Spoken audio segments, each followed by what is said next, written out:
এখন যেহেতু জলপাই সিজন চলছে আর জলপাইয়ের বার্মিজ আচার দিব না তা তো হয় না। হ্যালো এভরিওয়ান, আসসালামু আলাইকুম। আজকে আমি জলপাইয়ের বার্মিজ আচারের রেসিপি শেয়ার করব। এই আচারটা আপনারা 1 বছরের বেশি সময় ধরে সংরক্ষণ করে রাখতে পারবেন, কিন্তু আমার কিন্তু সংরক্ষণ করে রাখার আগেই শেষ হয়ে যায়। ছোট বড় সবারই এই আচারটা খুবই পছন্দ। ট্রাস্ট মি, এই আচারটা আপনারা যখন করে খাবেন আপনারা নিজেরাই বুঝতে পারবেন। পুরো ভিডিওটা আমার সাথেই থাকবেন। চলুন দেখে নিই আচারের রেসিপি। আজকে আমি জলপাইয়ের বার্মিজ আচার করব। এখানে আমি 500 গ্রাম জলপাই নিয়েছি। প্রথমেই জলপাই যে বোটাটা আছে এটা ফেলে দিব, তারপর জলপাইটা ধুয়ে সরাসরি আমি এটা সিদ্ধ করে নিব। জলপাইগুলো ধুয়ে পর্যাপ্ত পরিমাপে পানি দিয়ে আমি জলপাইগুলো সিদ্ধ করতে সরাসরি চুলায় বসিয়ে দিয়েছি। তারপর আমি জলপাইটা খুব ভালোভাবে সিদ্ধ করে নিব।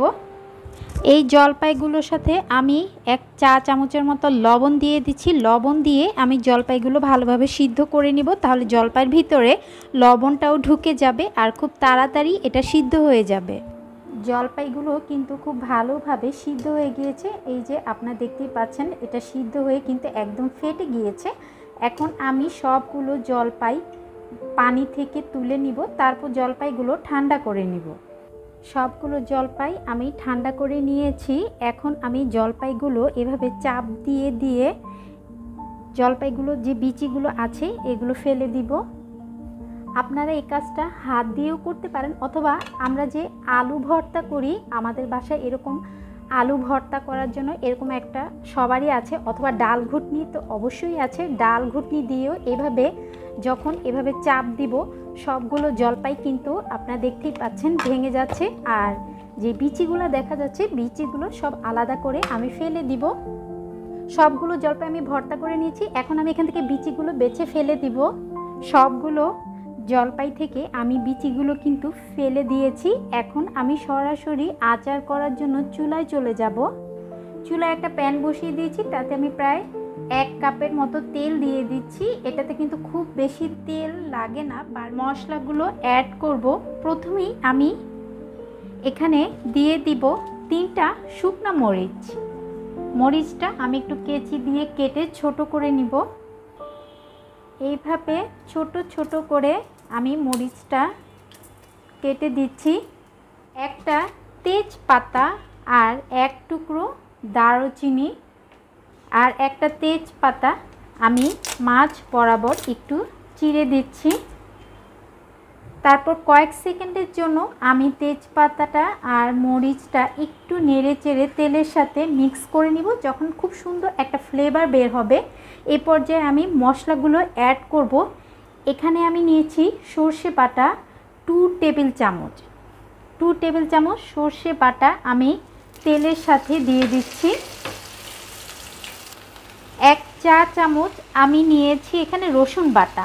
আমি 1 চা চামচ রসুন বাটা দিয়ে দিচ্ছি। তারপর আমি একটু তেলের সাথে সরিষা বাটা আর রসুন বাটাটা খুব ভালোভাবে মিক্স করে নিব। আর যেহেতু সর্ষের তেল তাই কিন্তু এখানে প্রচুর ফেনা উঠেছে। আমি 1 মিনিটের মতো আমি মশলাটা একটু কষিয়ে নিব। 1 চা চামচ হলুদ গুঁড়া দিয়ে দিচ্ছি আর 1 চা চামচ শুকনো মরিচ গুঁড়া দিয়ে দিচ্ছি। আর এখানে আমি 1 চা চামচ ভাজা জিরার গুঁড়া নিয়েছি, সেটাও দিয়ে দিচ্ছি। তারপর আমি মশলাটা একটু মিক্স করে নিব। আবার 1 থেকে 2 মিনিটের মতো আমি মশলাটা একটু কষিয়ে নিব।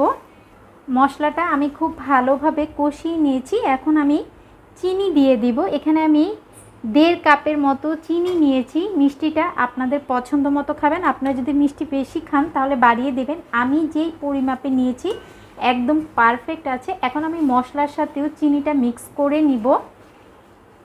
এখানে আমি লবণ নিয়েছি 1 চা চামচ সাদা লবণ আর 1 চা চামচ বিট লবণ। 2টা লবণ দিয়ে কিন্তু আমি সব সময় আচার করি, আর সব সময় আমি বলে থাকি যে 2 রকমের লবণ দিলে আচারের টেস্টটা কিন্তু জাস্ট অসাধারণ আসে।